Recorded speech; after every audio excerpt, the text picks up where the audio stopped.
being a late bloomer sucks. At least, that's what I thought, but now I'm a bit older and I'm in my late 20s, I'm kind of realizing that it might actually be optimal. It might even be the best thing that can happen to someone, but you do have to survive the bad part. Now, if this relates to you, you might be thinking, yeah, I've heard this all before, and you might be sick of the advice of just wait and it'll all get better.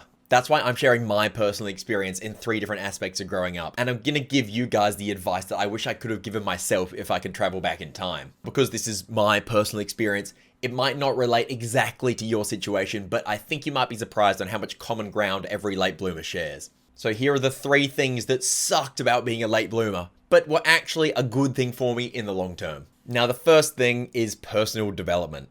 Now, when you're tall and good looking and mature from a young age, you kind of get a social free pass. You're pretty awesome, so you don't really have to change anything about yourself. You just do well, you keep doing that, great, you're done. When you're a late bloomer, you don't really get that free pass. You might not really be that attractive to other people. You might be a little bit annoying because you're immature. Who knows? I'm not trying to call anyone out here. My experience, I was annoying, I was immature. You get the picture. But I had to do stuff. I had to work on myself for people to like me. I personally realized that I could make jokes, and that's a way to get people to like me. I tried to be funny. Sounds silly, but you don't just wake up funny one day. You have to try and make jokes. You gotta make some wrong ones. You gotta fail. I still do it all the time. It's still working on it. But it doesn't just have to be being funny. Maybe you're quite studious. Maybe you're really good at doing exams, and so you work on that. Maybe you realize that being really kind and generous is a great way to get people to like you. There's plenty of things you can do, but the main thing is that you're working on something about yourself because you just don't get that free pass. But then, as you get older and you start leveling out maturity-wise and physical-wise, you still have these skills you built. You are now just awesome. You're now funny. You're now smart. You're now kind, as well as being attractive and mature. So the advice that if I could go back and tell myself is don't worry about it for now. Keep working on these personal aspects of yourself because one day you'll be destroying these people. There was a girl that I knew in school who was extremely intelligent, but the classic late bloomer type. Wasn't particularly cool in school, but now she works for NASA. She moved away and worked for NASA and has a big house over there, and it's awesome. It's impressive. My friend, my best mate, Little Z, he was a classic late bloomer, but he got entertaining, he got funny, and now he has over 1 million subscribers on YouTube and makes a great full-time living by entertaining people and doing what he loves. You would be shocked at how many comedians and YouTubers and actors are all just people who are late bloomers and they decided to just work on themselves. The second thing that sucks about being a late bloomer is sport and just physical activities in general. Sports are divided into age groups from the lowest level even up to like national level competition, like under 18s and all that stuff. And the problem is that it doesn't really take into account physical differences between people. And this is especially noticeable when you're like 13 and 14. And some people hit puberty like 2 years ago and they're basically full on adults. They're like 6 foot tall and 80 kilos. And then you have people like little old me at that age where I was like 5 foot nothing and I weighed like 40 kilos and I was completely useless. I thought I was bad at running races, I thought I was bad at sports, and even though I gave it my all and I always got an A in sports class at school because they knew that I was just doing my best, I just thought I was bad at it. But now everyone's kind of leveled out physically.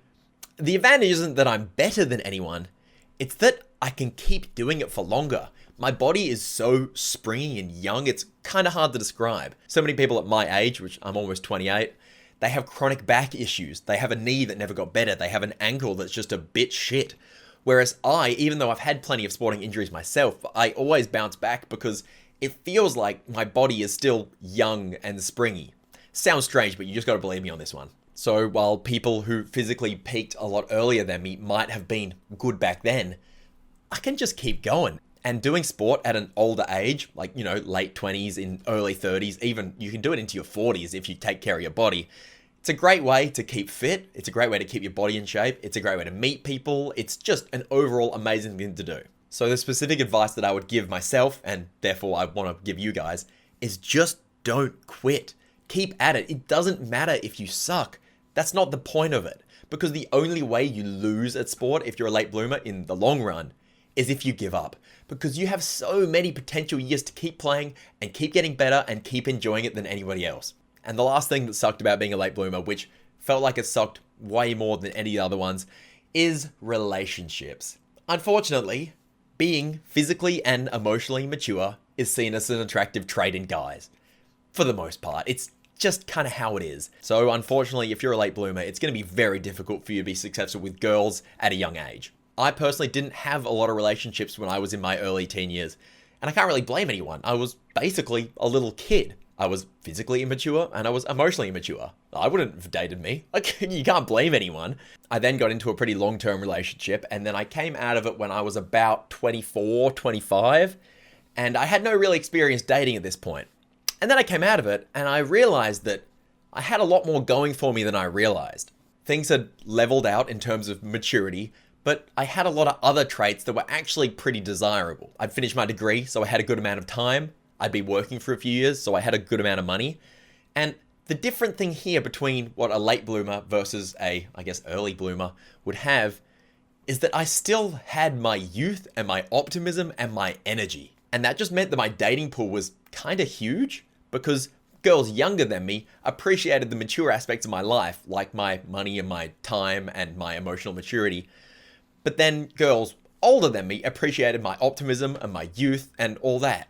I fit in with so many different people because I can relate to them on so many different things. Because you're still reaching your peak much, much later in life, it means that you have so much more going for you and so much more wisdom and so much more experience when you're getting there. So you kind of know what to do with it more than someone who peaked when they say 16. So my advice for this one, it is a bit in that whole like wait thing, which I know can be frustrating, but while you're waiting, work on yourself. Read a book, go to the gym, get your degree, make some money so that when you're hitting your peak, you are so ready for it. Now, I know I'm saying that being a late bloomer is optimal, but it doesn't mean that it's perfect. So I'll tell you guys what I think is probably the most dangerous thing that can happen. And it's when your self-esteem doesn't really catch up to your actual new value. Being a late bloomer is not great for your self-esteem when you're young. But then as you get older, as your quality gets better, so should your self-esteem. But it doesn't always work like that. It's not quite that simple.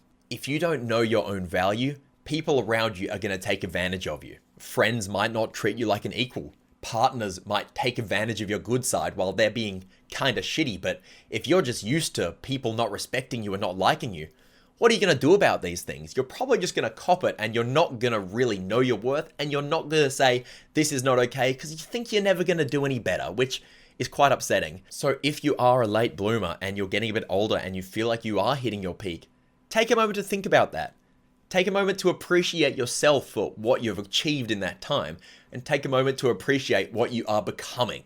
I know it might seem embarrassing that I'm sharing all this about myself, but I don't see it that way, because I hope that I can help someone with that. And if I help a single person with this, then who cares? Who cares if it's a weirdly personal story? Because I hope you guys take this on board. I know it's a really hard time in your life, especially if you're not peaking like everyone else seems to be around you. But believe me, take these 3 things that I've told you to do, give them a crack, and then in a few years, you'll be thanking yourself. Thanks for watching. See you next time.